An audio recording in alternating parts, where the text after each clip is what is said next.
ప్రపంచంలో ఎక్కడున్నా మీ గోత్రనామాలతో వేదమందిర్ నిర్వహించే ఆన్లైన్ పూజలు హోమాల ద్వారా దైవ అనుగ్రహాన్ని పొందండి.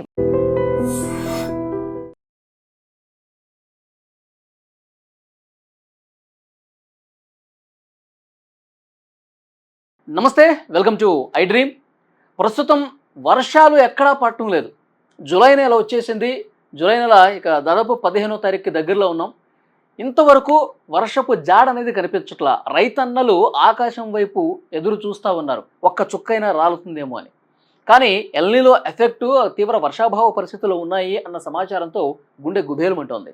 ప్రస్తుతం ఈ ఎల్నిలో గురించి క్లియర్గా ఎక్స్ప్లెయిన్ చేయడానికి ప్రస్తుతం నాతో పాటు ఉన్నారు వాతావరణ శాఖ అధికారి శ్రీనివాస్ గారు. పూర్తిగా తెలుసుకుందాం సమాచారం. నమస్కారం సార్. నమస్కారం సార్, ఈ ఎల్నిలో ఎఫెక్ట్ అంటున్నారు, వర్షాలు అసలు పడట్లేదు. జూలైలో అంటే ఏ విధంగా వర్షాలు పడతాయి మనందరికీ తెలుసు. ఎందుకు ఇలాంటి సిచ్యువేషన్ వచ్చింది? అసలు ఎల్నినో గురించి తెలుసుకోవాలంటే అసలు ముందు మనకి ఈ మాన్సూన్ ఎట్లా వస్తుంది, దాన్ని ఎల్నినో ఎట్లా ఎఫెక్ట్ చేస్తుంది అన్నది తెలుసుకోవాలి. మాన్సూన్ అసలు ప్రతి ఏడు మనకి జూన్, జూలై, ఆగస్టు నెలల్లోనే ఎందుకు వస్తుంది అన్నది తెలుసుకోవాలంటే అసలు మనము ఈ ఒక గోళాకారమైన భూమి, బాల్ లాంటి భూమి మీద ఉన్నాము. దీనికి main source of energy sun. ఈ సన్ చుట్టూ భూమి తిరుగుతూ ఉంటుంది. తిరుగుతూ ఉన్నప్పుడు ఇది గోళాకారంగా ఉండటం వల్ల ఈ సూర్యుడి యొక్క ఎనర్జీ అనేది ఈ గోళాకారపు సర్ఫేస్ అయినందువల్ల సెంటర్లోనూ అట్లాగే సెంటర్కి అటు ఇటు మనం భూమధ్య రేఖ అంటాం. భూమధ్య రేఖ ఈక్వేటర్, దానికి అటు ఇటు 30 degrees నార్త్, 30 degrees సౌత్, నా ఉత్తర అక్షాంశము, దక్షిణ అక్షాంశం, ఈ వీటి మధ్యనే సోలార్ ఎనర్జీ ఎక్కువ కేంద్రీకృతమై ఉంటుంది. ట్రాపికల్ రీజియన్ అంటాం ఇది. మన ఇండియా కూడా ట్రాపికల్ రీజియన్లో ఉంది. మనది ఉత్తర అర్ధగోళంలో, నార్దర్న్ హెమిస్ఫియర్లో, ఈ ట్రాపికల్ రీజియన్లో ఇండియా ఉంది. సో ఇండియాకు కూడా మ్యాక్సిమం ఎనర్జీ అందుతూ ఉంటుంది. ఈ ఏరియాలోనే ఎక్కువ వెదర్ సిస్టమ్స్ వస్తుంటాయి. ఎందుకంటే మాయిశ్చరు, హీటు అనేది ఎక్కడ ఎక్కువ ఉంటుందో అక్కడ ఎక్కువ వెదర్ ఉంటుంది. ఈ వర్షాలు, తుఫాన్లు ఇటువంటివన్నీ ఈ రీజియన్లో ఎక్కువ ఉంటాయి. అయితే ఈ గోళాకారంగా తిరుగుతున్నప్పుడు ఈ పైన కింద మనకి 30 degrees నార్త్ అండ్ సౌత్, పైకి పోయినా కిందకి పోయినా గ్రాడ్యువల్గా సన్స్ ఎనర్జీ తగ్గిపోవడం వల్ల ఆ ప్రాంతంలో పైకి పోయిన కొద్దీ పోల్స్ దగ్గరికి వెళ్ళిపోయేటప్పటికి బాగా మంచు ఖండాలు అయిపోయి ఆర్కిటిక్, అంటార్కిటిక్ ఉంటాయి. సో అక్కడ బాగా చల్లని ప్రదేశము, సెంటర్లో వేడి ప్రదేశము.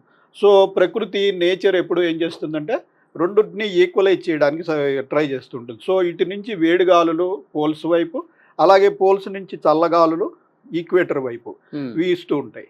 ఇవి దీనికి తోడు మనకి ఈ ఎర్త్ యొక్క యాక్సిస్ ఆఫ్ రొటేషన్ సూర్యుడి చుట్టూ తిరిగేటప్పుడు ఇలా నిట్ట నిలువుగా లేకుండా 23.5 degrees వాలి ఉంటుంది. ఈ 23.5 degrees వాలి ఉండటం వల్ల మనం 365 రోజులు పడుతుంది సూర్యుని చుట్టూ తిరగడానికి. ఇందులో ఒక 6 నెలల పాటు మనకి ఉత్తరార్ధగోళం, నార్దర్న్ హెమిస్ఫియర్ సూర్యుడికి దగ్గరగా వస్తుంది. మిగిలిన 6 నెలల్లో సదర్న్ హెమిస్ఫియర్ దగ్గరగా వస్తుంది. సో నార్దర్న్ హెమిస్ఫియర్ దగ్గరగా వచ్చినప్పుడు మనకి వేసవి కాలం.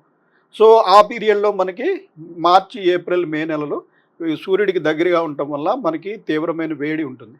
ముఖ్యంగా రాజస్థాను, నార్దర్న్ ఇండియాలో మనకంటే ఎక్కువ ఉంటుంది. రాజస్థాను, దానికి చుట్టుపక్కల ఉన్న ఆఫ్ఘనిస్తాను, ఇటు పాకిస్తాను, ఈ ఏరియా కొంత అంతా కూడా బాగా వేడికి గురయ్యి, వేడికి గురైనప్పుడు భూమికి ఆనుకుని ఉన్న ఈ గాలి పొరలు కూడా వేడెక్కి అవి తేలికైపోయి పైకి పోతాయి. పైకి పోవడం వల్ల అక్కడ లో ప్రెషర్ ఏర్పడుతుంది. సో ఈ రకంగా 3 నెలల పాటు వేడిమి ఉండటం వల్ల అక్కడ ఒక స్ట్రాంగ్ లో ప్రెషర్ ఏర్పడుతుంది. దీన్ని హీట్ లో అంటాం. ఇదే సమయంలో మనకి దక్షిణార్ధగోళం భూమధ్య రేఖకు దిగువకి వెళ్ళిపోతే అక్కడ శీతాకాలం. శీతాకాలం కాబట్టి చల్లటి వాతావరణం ఉండటం వల్ల గాలి డెన్స్గా ఉంటుంది. డెన్స్గా ఉండటం వల్ల ప్రెషర్ ఎక్కువ ఉంటుంది. సో ఎప్పుడు మనం ఇందాక చెప్పినట్టు ప్రకృతి రెండింటిని సమానం చేయడానికి ట్రై చేస్తుంది. కాబట్టి ఈ హై ప్రెషర్ నుంచి విండ్స్ ఈ లో ప్రెషర్ దగ్గరికి రావడం బయలుదేరుతాయి. ఇది మార్చి, ఏప్రిల్, మే నెలలో బాగా వేడిమి ఎక్కువయ్యాక ఈ ప్రెషర్ డిఫరెన్సెస్ రెండు బాగా ఎక్కువయ్యేటప్పటికి అప్పుడు ఈ హై ప్రెషర్ ఏరియా నుంచి మనకి 5 degrees సౌత్ అక్షాంశంలో ఈ మస్కారన్ ఐలాండ్ అని అంటాం. ఆ ప్రాంతంలో బాగా హై ప్రెషర్ ఏరియా ఉంటుంది. సో ఆ హై ప్రెషర్ ఏరియా నుంచి ఈ లో ప్రెషర్ ఏరియా వైపు విండ్స్ వస్తుంటాయి. వచ్చేటప్పుడు అవి ఈక్వేటర్ని దాటినప్పుడు భూగమనం వల్ల ఈ నైరుతి దిక్కుకి వంచబడతాయి. సో అలా వంచబడిన పవనాలే మనకి నైరుతి ఋతుపవనాలు. అయితే ఇవి ఎక్కడి నుంచి వస్తే మనకి దక్షిణార్ధగోళంలో పెద్ద సముద్ర ప్రాంతం, అది పసిఫిక్ మహాసముద్రము, అలాగే ఆ తర్వాత మన ఇండియన్ ఓషన్, హిందూ మహాసముద్రము, ఈ సముద్రాలన్నీ దాటుకుని కొన్ని వేల మైళ్ళు ప్రయాణించి వస్తాయి. సో ఇవి సముద్ర ప్రాంతం నుంచి ఇన్ని మైళ్ళు ప్రయాణించడం వల్ల వాటిలో చాలా తేమ ఉంటుంది. ఆ తేమగాళ్ళన్నీ మనకి భారతదేశం మీదకి రావడం వల్ల అదే సమయంలో మన భూభాగం చాలా వేడిగా ఉంటుంది. ఈ తేమ అంతా కూడా ఈ వేడి గాలులతో పాటు పైకి పోయి మేఘాలయ్యి మనకి వర్షం పడుతుంది. సో ఇది మనకి మాన్సూన్ వచ్చే ప్రక్రియ. అయితే దీన్ని ఎల్నినో ఎట్లా ఎఫెక్ట్ చేస్తుంది? అసలు ఎల్నినో అంటే ఏమిటి? అంటే ఏంటంటే మనకి ఇప్పుడు ఈ సదర్న్ పసిఫిక్, మనకి ఈ పసిఫిక్ ఏరియా ప్రాంతం నుంచి మొదట ఈ విండ్స్ వస్తాయనుకున్నాం కదా. ఇది వచ్చేటప్పుడు ఇక్కడ ఈ ఇందాక మొదట చెప్పినట్టు ఈ భూమి మీద ఉన్న టెంపరేచర్స్ని ఈక్వలైజ్ చేయడానికి రకరకాల సర్క్యులేషన్స్ ఉంటాయి. అలా ఇక్కడ ఒక వాకర్ సర్క్యులేషన్ అనేది ఉంటుంది. ఈ వాకర్ సర్క్యులేషన్ ద్వారా ఇటు పోల్స్ నుంచి వచ్చే చల్లగాళ్ళు, ఈక్వేటర్ నుంచి వచ్చే వేడిగాళ్ళు మిక్స్ అవుతూ ఉంటాయి. ఇవి ట్రేడ్ విండ్స్గా మారి మనకి భూమధ్య రేఖను దాటుకుని వస్తాయి. సో ఆ సమయంలో మనకి ఈ పసిఫిక్ మహాసముద్రంలో ఇటు తూర్పు సెంట్రల్ పసిఫిక్ ఏరియాలో కనుక సముద్ర జలాలు, ఆ పసిఫిక్ సముద్ర జలాలు సాధారణ స్థాయికి మించి ఒక 0.5 degrees ఎక్కువ ఉన్నా కూడా దాన్ని ఎల్నినో పరిస్థితి అంటాం. అప్పుడు ఏమవుతుందంటే మన వైపు వచ్చే ఈ పవనాల యొక్క వేగం తగ్గిపోతుంది. ఈ ట్రేడ్ విండ్స్ యొక్క వేగం తగ్గిపోవడము, వీటిలో మాయిశ్చర్ తగ్గిపోవడము జరుగుతుంది. దీన్ని ఎల్నినో పరిస్థితి అంటాం. అయితే ఇది ఒక సైకిల్. కొన్ని సంవత్సరాల పాటు ఇటు తూర్పులో ఉన్న పసిఫిక్ మహాసముద్రం వేడెక్కితే కొన్ని సంవత్సరాలు పశ్చిమంలో ఉన్న సముద్రం వేడెక్కుతుంది. పశ్చిమంలో ఉన్నది వేడెక్కితే మనకు అనుకూలం, మనకి మరింత వేగంగా ఈ పవనాలు వస్తాయి. సో దాన్ని లానినా పరిస్థితి అంటాం. సో ఇది ఎల్నినో, లానినా అంటే. ఓకే, అంటే రెగ్యులర్గా ఎల్నినో అనేది ఇప్పుడు వచ్చింది ఏం కాదు, ఎప్పుడు గతంలో కూడా చాలా సందర్భాల్లో ఎల్నినో పరిస్థితుంది. కానీ ఈసారి ఏదో ఘాట్ జిల్లా ఎల్నినో అతి తీవ్రమైనటువంటి ప్రభావం చూపిస్తుంది, వర్షాలు అస్సలు పడవు, ఇలాంటి చర్చ ఉంది సార్. ఎంతవరకు వాస్తవం? మనకి ఎల్నినో అన్న, లానినా అన్నవి భూమి పుట్టిన దగ్గర నుంచి ఉన్నాయి. ఇవి కొత్తగా వచ్చినవి కాదు. ఇవి ఏంటంటే కొన్ని వేల కిలోమీటర్ల స్క్వేర్ కిలోమీటర్ ఏరియాలో ఉన్నటువంటి పసిఫిక్ జలాలు కొన్ని సంవత్సరాలు పశ్చిమంలోను, కొన్ని సంవత్సరాలు తూర్పులోను, ఇది ఒక సైకిల్. ఈ భూగమనంలో మనకి వేసవికాలం, శీతాకాలం ఎట్లాగో అట్లా అవి కూడా మారుతూ ఉంటాయి. అయితే వాటికి మనకి ఉన్నట్టు పర్టికులర్గా మనకి ఎవ్రీ ఇయర్ 3-4 నెలలు అయ్యేటప్పటికి ఈ సీజన్ అయిపోతుంది. దానికి అట్లా ఉండదు. ఎందుకంటే అవి కొన్ని వేల కిలోమీటర్ల సముద్ర జలాలు వేడెక్కడము, చల్లారడానికి చాలా సమయం పడుతుంది. వేడెక్కాలన్నా చాలా సమయం పడుతుంది, మళ్ళీ చల్లబడాలన్నా చాలా సమయం పడుతుంది. సో ఒక్కొక్కప్పుడు ఒక్కొక్క ఫేజు 2 ఏళ్ళు ఉండొచ్చు, 3 ఏళ్ళు ఉండొచ్చు, అట్లా కొనసాగుతూ ఉంటుంది. మనం గత 4 ఏళ్లుగా లానినా ఫేజ్లో ఉన్నాం, మనకు అనుకూలమైన పరిణామంలో ఉన్నాం. దీనివల్ల మనకి పుష్కలంగా వర్షాలు పడాయి. లాస్ట్ ఇయర్ మన స్టేట్లో అయితే 30% అధిక వర్షపాతం పడింది. సో ఈసారి ఎల్నినో ఫేజ్కి వచ్చాం. ఈ సైకిల్ మారింది. సైకిల్ మారి ప్రస్తుతం మనకి ఐఎండి దగ్గర ఉన్న సమాచారం ప్రకారం జూన్ 2వ వారం నుంచి ఇంచుమించుగా అక్కడ ఎల్నినో పరిస్థితులు ఉన్నాయి. సాధారణ స్థాయిని దాటి పెరిగాయి. అయితే ఇవి రోజు ఐఎండి మానిటర్ చేయదు. అది పసిఫిక్ మహాసముద్రము, భూమధ్య రేఖ దిగువ కాబట్టి ఇంటర్నేషనల్ ఆర్గనైజేషన్స్, ఎన్ఓఏఏ ఇవన్నీ కూడా మానిటర్ చేస్తుంటాయి. సో వారందరూ చెప్పేది ఏంటంటే యాక్చువల్గా ఇది రాగల 6 నెలల్లో తీవ్రంగా మారుతుంది. అంటే ఇది ఈ టెంపరేచర్లు 0.5 degrees దాటితే మనం ఎల్నినో అనుకున్నాం. 1 degree కంటే ఎక్కువైతే మోడరేట్ ఎల్నినో, 2 degrees కంటే ఎక్కువైతే సూపర్ ఎల్నినో. అది వారి కేటగిరీ. సో ఈ రాగల 5-6 నెలల్లో ఇది 2 degrees కంటే ఎక్కువ మారుతుంది అని ప్రస్తుతం ఇంటర్నేషనల్ మారబోతుంది అని మనకి ఇంటర్నేషనల్ వెదర్ రీసెర్చ్ సెంటర్స్ అన్ని కూడా ఆ రకంగా ఫోర్కాస్ట్ ఇస్తాయి. అంటే వచ్చే 6 నెలల పాటు అసలు ఏం ఉండదా సార్ వర్షం? అంటే ఎల్నినోలో పూర్తిగా వర్షం ఉండదని కాదండి. ఎల్నినో వల్ల కొంతవరకు ఎఫెక్ట్ అవుతాయి మనకి. ఆ ఎఫెక్ట్ వల్ల మనకి ఐఎండి ఇచ్చింది ఏంటంటే గత మాన్సూన్ సీజన్ బిగిన్ అయ్యే ముందే మనకి ఎల్నినో వస్తుంది, ఇవన్నీ తెలుసు కాబట్టి ఈ ఎల్నినో వల్ల మనకి ఇంచుమించు 10% రేంజ్ తగ్గుతాయి. అంటే సాధారణం కంటే 10%. సాధారణం కంటే 10%. మనకి సాధారణ వర్షపాతం మాన్సూన్ సీజన్ లో ఓవరాల్ ఇండియా మొత్తం మీద యావరేజ్ చూసుకున్నట్టయితే 83 సెంటీమీటర్లు. ఈ 83 సెంటీమీటర్లో 10% మనకి తగ్గుతాయి ఈసారి అని ఫోర్కాస్ట్ ఇవ్వడం జరిగింది. అయితే ఇప్పుడు రేపు మిడ్ టర్మ్ మళ్ళీ జూలై ఎండింగ్ నాటికి ఈ 2 నెలల్లో జరిగింది, మళ్ళీ రాబోయే 2 నెలలు ఎట్లా ఉన్నది అనేది మరొక నివేదిక వస్తుంది.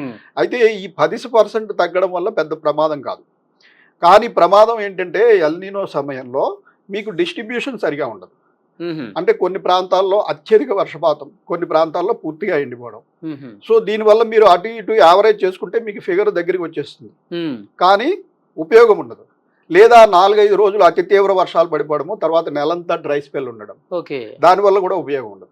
సో మెయిన్గా డిస్ట్రిబ్యూషన్ సరిగా ఉండదు. అంటే ఇప్పుడు ఉత్తర భారతదేశంలో బాగా వర్షాలు పడి సౌత్ ఇండియాలో అసలు పూర్తి ఏం లేకపోవడం అట్లా ఉంటుంది. అట్లా ఒకే ప్రాంతం అని కాదు, రేపు పొద్దున మనకి పడచ్చు. ఇప్పుడు మనం 10 రోజుల క్రితం చూసాం, మనకి అడ్జసెంట్ గా ఉన్న మహారాష్ట్ర, కర్ణాటకలో 60 నుంచి 80 సెంటీమీటర్ల వర్షపాతం ఒక 2-3 రోజుల్లో పడిపోయింది. చిన్న ఆఫ్ షోర్ ట్రఫ్ తోటి మనం అడ్జసెంట్ గానే ఉన్నాం, మహారాష్ట్రకి ఆనుకుని ఉన్నాం, కానీ మనకి ఏ వర్షము లేదు. మనకి అప్పటి నుంచి వర్షం లేదు. ఇది కూడా కొంచెం ఎల్నినో లాంటి ఫినామినా. సో మనకి అడ్జసెంట్ గా ఉన్న రాష్ట్రంలో 60 నుంచి 80 సెంటీమీటర్ల వర్షపాతం పడినా మనకి ఏ వర్షపాతం లేదు. ఆ తర్వాత మనకి ఏమి లేదు. రేపు మనకి ఏమన్నా పశ్చిమ మధ్య బంగాళాఖాతంలో ఏదైనా అల్పపీడనం ఏర్పడితే మనకు కూడా ఒక 4-5 రోజులు విపరీతమైన వర్షాలు పడచ్చు, కానీ తర్వాత డ్రై స్పెల్ వచ్చేయచ్చు. సో మీకు మెయిన్గా మనం ఈ 4 నెలల పీరియడ్లో ఎప్పుడు మనం అలవాటు పడింది ఏంటంటే డిస్ట్రిబ్యూషన్ సరిగా ఉంటుంది. అంటే రోజు ఎక్కడొక్కడ రెయిన్ పడుతుంది, అప్పుడప్పుడు భారీ వర్షాలు పడతాయి. దీనివల్ల ఏంటంటే మనకి పంట సాగుకి అలాగే తాగునీటికి ఉపయోగం. మీకు నెలలో పడాల్సిన వర్షం అంతా 2 రోజుల్లో పడితే అదంతా కొట్టుకుపోతుంది తప్పించి మీకు నిల్వ ఉండదు. ఇది దీనివల్ల ప్రమాదం. ఓకే సార్, ఇప్పుడు మీ అబ్జర్వేషన్ ఏంటి సార్? ఇప్పుడు 15వ తారీఖు ఉన్నాం మనం. ఈ జూలై ఎండింగ్ వరకు ఏమన్నా వర్షాలు పడే అవకాశం ఏమన్నా కనిపిస్తుందా? మనకి ప్రస్తుతం ఒక అల్పపీడనం ఏర్పడిందండి మళ్ళీ. అది అయితే ఎక్కడ మనకి ఉత్తర ఒడిస్సా దానికి ఆనుకుని ఉన్న పశ్చిమ బెంగాల్ తీరంలో ఏర్పడింది. ఇది సుదూరమైన ప్రాంతం మనకి. సో ఇంత సుదూరమైన ప్రాంతం అయినందువల్ల మన మీద ఎఫెక్ట్ తక్కువ ఉంటుంది. సో మనకి ఈ మాన్సూన్ సమయంలో ఇలాంటి అల్పపీడనాలు, సర్క్యులేషన్స్ లేదా డిప్రెషన్స్ ఇటువంటివి ఏర్పడినప్పుడు ఈ వేగంగా వస్తున్న మాన్సూన్ గాలులు ఈ సిస్టమ్స్ చుట్టూ సర్క్యులేషన్ అపసవ్య దిశలో తిరగడం ప్రారంభిస్తాయి. ఇలా అపసవ్యలో దశలో తిరగడం ప్రారంభించినప్పుడు వెనకాల వచ్చే మాన్సూన్ గాలులు కూడా ఈ అక్యుములేషన్ ఆఫ్ మాయిశ్చర్ ఉంటుంది. మాయిశ్చర్ ఉండి క్లౌడ్ ఫార్మేషన్ అయ్యి బాగా వర్షం పడటానికి అవుతుంది. అదే ఇవి మళ్ళీ సముద్రంలోకి పోయి మళ్ళీ బ్యాక్కి ల్యాండ్ మీదకి రావడం వల్ల మళ్ళీ ఈ మాయిశ్చర్ని కూడా మళ్ళీ బ్యాక్కి తీసుకొస్తూ ఉంటాయి. దీనివల్ల మనకి వర్షాలు పడుతుంటాయి. అయితే ప్రస్తుతం మనకి ఏర్పడిన సిస్టము ఆల్మోస్ట్ మనకి ఒరిస్సా, వెస్ట్ బెంగాల్ కోస్ట్కి సమీపంలో అంత దూరంలో ఉంది. సో దీనివల్ల మనకి ఎఫెక్ట్ చాలా తక్కువగా ఉండి ఓన్లీ ఉత్తర తెలంగాణలోని కొన్ని జిల్లాలు, తూర్పు తెలంగాణలోని కొన్ని జిల్లాలకే రాగల 2-3 రోజులు వర్షం పడే అవకాశం ఉంది. అట్లా కాకుండా మనకి ఈ కోస్తా ఆంధ్ర తీర ప్రాంతంలో ఈ ప్రాంతంలో కనుక మనకి ఏదైనా సిస్టమ్ ఏర్పడినప్పుడు మనకి ఎక్కువగా యాక్చువల్ వర్షాలు పడే అవకాశం ఉంటుంది. సో ఇటువంటి సిస్టమ్స్ మనకి ఈ ప్రాంతంలో ఏర్పడితే మనకి ఎక్కువగా వర్షాలు పడే అవకాశం ఉంటుంది. ఎందుకంటే ఇవి ఇలా అరేబియన్ సముద్రం నుంచి వచ్చిన గాలులు ఇవన్నీ కూడా ఈ ప్రాంతంలో సర్క్యులేషన్ తిరగడం ప్రారంభించడం వల్ల ఇక్కడ ఒత్తిడికి గురయ్యి ఈ వెనకన మనకి బాగా మాయిశ్చర్ అక్యుములేషన్ ఉంటుంది. దానికి తోడు ఇవి సముద్రంలోకి పోయి మళ్ళీ సముద్రం నుంచి ఇలా బ్యాక్ వస్తూ ఉంటాయి. సో ఈ ప్రాంతం అంతా ఇటు ఆంధ్రప్రదేశ్, తెలంగాణ అంతా మంచి వర్షాలు పడే అవకాశం. మీరు అన్నట్టు ఇక్కడ సిస్టమ్ ఏర్పడే పరిస్థితులు కనపడుతున్నాయి ఇప్పుడు సమీప భవిష్యత్తు. ప్రస్తుతం మనకి ఈ నెలాఖరు వరకు కూడా పెద్దగా ఈ ప్రాంతంలో అంత సిస్టమ్స్ ఏర్పడే అవకాశం కనపడుతుంది. జూలైలో మనకి ఇటువంటి పెద్ద సిస్టమ్స్ కనపడటం లేదు. అయితే మనకి టెంపరేచర్స్ ఇటీవల బాగా పెరిగాయి. మనకి ఇంచుమించు 38 డిగ్రీల వరకు రాష్ట్రంలో టెంపరేచర్లు ఉన్నాయి. సాధారణ స్థాయి దాటి 6 డిగ్రీల వరకు కూడా ఎక్కువ ఉన్నాయి కొన్ని చోట్ల. సో ఇంత టెంపరేచర్లు ఉన్నప్పుడు మళ్ళీ ఈ మాయిశ్చర్ అయితే మామూలు సమయంలో కన్నా డెఫినెట్గా మాన్సూన్ సమయంలో మాయిశ్చర్ ఎక్కువ ఉంటుంది. సో ఈ అవైలబుల్ మాయిశ్చర్, ఈ టెంపరేచర్ వల్ల క్యుములోనింబస్ మేఘాలు ఏర్పడి మనకి వేసవి కాలం లాగా అప్పుడప్పుడు షవర్స్ పడే అవకాశమే ప్రస్తుతం కనిపిస్తుంది. పెద్దగా సిస్టమ్స్ అయితే లేవు. మనకి ఆల్రెడీ ఇప్పటికి 33% లోట్లో ఉంది మనకి జూన్ 1 నుంచి ఇప్పటి వరకు చూసినట్టయితే. కొన్ని జిల్లాలు అయితే 60% పైగా లోట్లో ఉన్నాయి. సో ఇది కొనసాగే అవకాశం కనిపిస్తుంది. సార్, ఇప్పుడు ఈ పరిస్థితి మనం చూస్తున్నాం, వర్షాలు అయితే లేవు. దీనికి ఏమన్నా ప్రత్యామ్నాయ మార్గాలు ఏమైనా ఉన్నాయా? మనం వార్తలు వింటుంటాం సార్. ఎందుకంటే వర్షాభావ పరిస్థితులు ఉన్నప్పుడు క్లౌడ్ బరస్ట్ ఏదో చేస్తారు, ఆర్టిఫిషియల్గా ఏదో వర్షం పడేలా ఒక ప్రయత్నం జరుగుతుందా అని విన్నాం. ఏమైనా సాధ్యమయ్యే అవకాశం ఉందా అలాంటివి? ప్రస్తుతం అటువంటిది సాధ్యం కాదండి. ఇది ఎందుకంటే మీకు మాయిశ్చరే తక్కువ ఉంటుంది. ఇందులో మీరు క్లౌడ్లో మాయిశ్చరే తక్కువ ఉన్నప్పుడు దాని మీద మీరు క్లౌడ్ సీడింగ్ చేసిన ప్రభావం ఉండదు. కొన్నిసార్లు ఏమవుతుందంటే కొన్ని రెయిన్ షాడో రీజియన్స్, కొన్ని చోట్ల క్లౌడ్స్ మంచిగా ఫామ్ అయినా ఆ ప్రాంతంలో మనకి వర్షాలు సరిగా పడవు. అటువంటిప్పుడు ఈ క్లౌడ్ సీడింగ్ అనేది చేయడం వల్ల కొంత ఉపయోగం ఉంటుంది. కానీ ముఖ్యంగా మాన్సూన్ సీజన్లో మామూలుగా మాయిశ్చర్ చాలా ఎక్కువ ఉంటుంది. అయితే ఇటు ఎల్నినో ప్రభావం వల్ల మనకి ఈ గాలుల్లో తేమ తగ్గిపోతుంది కొన్ని చోట్ల. కానీ కొన్ని సందర్భాల్లో అత్యధిక వర్షపాతం కూడా నమోదవుతుంది. ఇవి తెరలుగా వస్తుంటాయి. వచ్చినప్పుడు ఒక్కొక్కసారి బాగా ఎక్కువ రావచ్చు. అప్పుడైతే ఇప్పుడు మనం తీసుకోవాల్సిన జాగ్రత్తలు ఏమిటంటే, అప్పుడప్పుడు మనకి ఈ పీరియడ్లో వర్షాలు పడవని కాదు, కొన్నిసార్లు భారీ వర్షాలు, అతి భారీ వర్షాలు కూడా పడవచ్చు. పడినప్పుడు దాన్ని మనం ఏం చేస్తాం, ఇటు పొలాల్లో అయినా ఇళ్లలో అయినా భారీగా వర్షం ఎక్సెస్ అయిపోతే ఎక్సెస్ ఉన్న వాటర్ని బోధన ద్వారా బయటకు వదిలేసేస్తాం. ఇప్పుడు ఆ విధంగా వదలకుండా ఇప్పటి నుంచి ఏం చేయాలంటే, ప్రతి పొలంలోనూ ఒక కుంట తవ్వుకుని రెడీగా ఉంచుకోవాలి. ఈ ఎక్సెస్ రెయిన్ఫాల్ పడినప్పుడు అందులోకి మళ్ళించి ఉంచుకుంటే తర్వాత మళ్ళీ డ్రై స్పెల్ వచ్చినప్పుడు అందులోంచి తీసి వాడుకునే అవకాశం ఉంటుంది. సో ఆ రకంగానే ఇళ్లలో కూడా మనము ఈ వర్షపు నీరు చాలా ఫ్రెష్ వాటర్. యాక్చువల్గా ఫస్ట్ 5 minutes పొల్యూటెడ్ వాటర్ ఉంటుంది, అట్మాస్ఫియర్ లోంచి వస్తుంది కాబట్టి, ముఖ్యంగా సిటీల్లో. సో ఈ ఫస్ట్ 5 minutes వాటర్ వదిలేసిన తర్వాత వచ్చేది ప్యూరెస్ట్ ఫార్మ్ ఆఫ్ వాటర్.